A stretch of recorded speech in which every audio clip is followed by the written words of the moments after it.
The night sky glowed a sinister orange as flames devoured Mark Thompson's family home.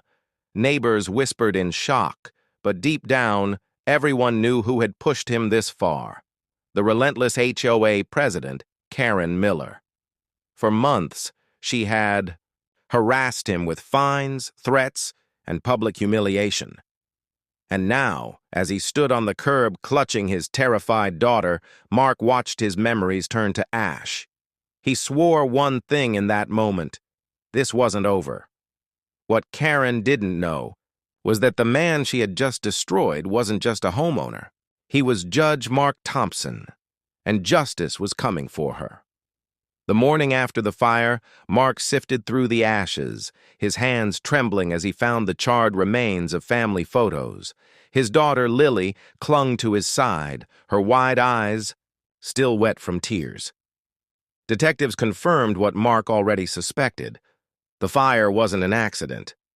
The HOA had threatened him too many times, and neighbors had seen Karen near his property that evening. Mark's heart burned hotter than the flames that destroyed his home, but he kept his expression calm. He knew rage wouldn't help him now. Patience would. What Karen didn't realize was that she hadn't just targeted a homeowner. She'd started a war with a man who upheld the law every single day. Mark moved his daughter into a small rental across town, hiding his pain behind a steady smile for her sake. But every night, when Lily slept, he sat at his desk, reviewing every HOA document, every email, and every recorded threat from Karen. The evidence was damning. Neighbors began quietly sharing their own stories of harassment, painting a picture of an HOA president drunk on power. Mark knew he couldn't confront her yet. Not until the time was right. He needed her to feel untouchable, to think she had gotten away with everything. Because when the moment came, he wanted her shock to be absolute. A week later, the courthouse buzzed with routine cases until Karen Miller strutted in, ready to sue yet another neighbor over a minor fence dispute. She didn't even glance at the judge's bench as she flipped through her papers, confident and smug. But when the clerk called the session to order and Judge Mark Thompson stepped into the courtroom, the color drained from her face.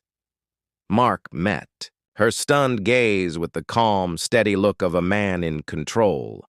She had no idea that every threat, every act of intimidation, and every crime she'd committed was now documented and about to unravel in the one place she couldn't bully her. Way out of his courtroom, the courtroom fell silent as Mark reviewed the case file before him, his expression unreadable. Karen's voice trembled as she tried to argue her usual points, but her confidence cracked under his steady gaze. Piece by piece, Mark began weaving. In the evidence, emails, recordings, even witness statements exposing Karen's pattern of harassment and corruption. Every word was calm, precise, and devastating. The jurors leaned in, the gallery murmured. Karen, who once terrorized the neighborhood, now sat frozen, realizing she was no longer in control. For the first time, the predator felt the cold, sharp edge of accountability closing in. As the trial progressed, Karen's empire crumbled. Neighbors who once feared her now stepped forward, testifying about years of bullying, illegal fines, and threats. Each revelation tightened the noose around her case. Mark remained professional, never revealing the personal rage burning inside him. When the verdict finally came, the courtroom erupted. Karen Miller was found guilty of arson, harassment, and fraud. She sat in stunned silence, the weight of her downfall finally sinking in. For Mark, it wasn't victory he felt, but closure. His home was gone, his peace shattered, but justice had finally spoken. Months later, a new house stood where the ashes once lay, built stronger and safer for Mark and Lily. Neighbors gathered, offering warm smiles and fresh starts, free from the shadow of Karen's tyranny. Mark watched Lily laugh in the yard, her carefree joy slowly returning, and for the first time in a long time, he allowed himself to breathe. Justice hadn't brought back everything they'd lost, but it had given them something just as powerful: hope, and peace.